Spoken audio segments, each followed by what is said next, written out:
Assalamualaikum warahmatullahi wabarakatuh. Perkenalkan, saya Utari Aprilia dengan NIM 22355010 ingin menjelaskan tentang pemikiran dan tokoh pendidikan anak usia dini. Yang pertama yaitu Johann Heinrich Pestalozzi. Johann Heinrich Pestalozzi lahir di Zurich 12 Januari 1746 dan meninggal di Borg 17 Februari 1827.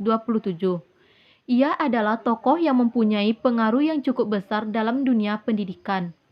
Ia mempelopori sistem pendidikan pedagogi baru di Swiss dan dikenal sebagai tokoh pendiri sekolah dasar modern.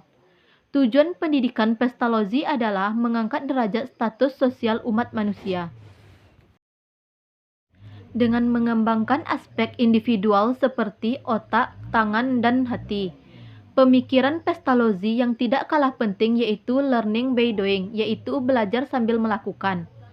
Sebagai pengajar harus bisa melakukan metode learning by doing, yang berarti pendidikan tidak harus berpusat pada guru, tapi sebaliknya pendidikan haruslah berpusat pada anak. Dalam bukunya Emil sangat terkesan dengan Back to Nature. Ia mengintegrasikan kehidupan rumah, pendidikan vokasional atau kejuruan, dan pendidikan baca tulis. Yang kedua, Jan Leichhardt. Ia adalah seorang kepala sekolah menengah di Den Haag, Belanda dan dilahirkan di Amsterdam. Tujuan pendidikan keluarga merupakan dasar bagi pendidikan selanjutnya di mana peran utama dipegang oleh seorang ibu. 5 langkah pembelajaran menurut Jan Leichhardt yaitu: yang pertama, menentukan sesuatu yang menjadi pusat minat anak. Yang kedua, melakukan studi wisata. Yang ketiga, pembahasan hasil pengamatan. Yang keempat, menceritakan lingkungan yang dialami. Dan yang kelima, kegiatan ekspresi. Yang ketiga yaitu William Montessori.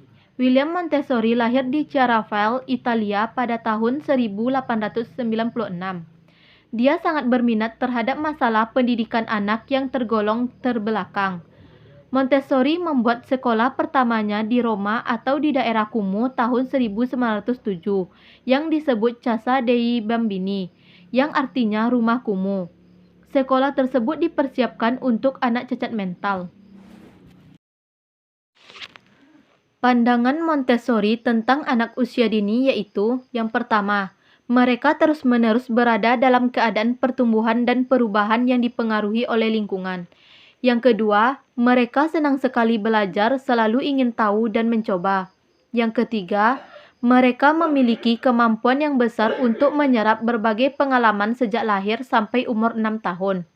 Yang keempat, mereka belajar melalui gerakan, bereksplorasi, dan belajar melalui alat inderanya. Dan yang kelima, mereka melewati masa muda dalam belajar, disebut periode sensitif untuk belajar. Sekian yang dapat saya jelaskan tentang pemikiran dan tokoh pendidikan anak usia dini. Assalamualaikum warahmatullahi wabarakatuh.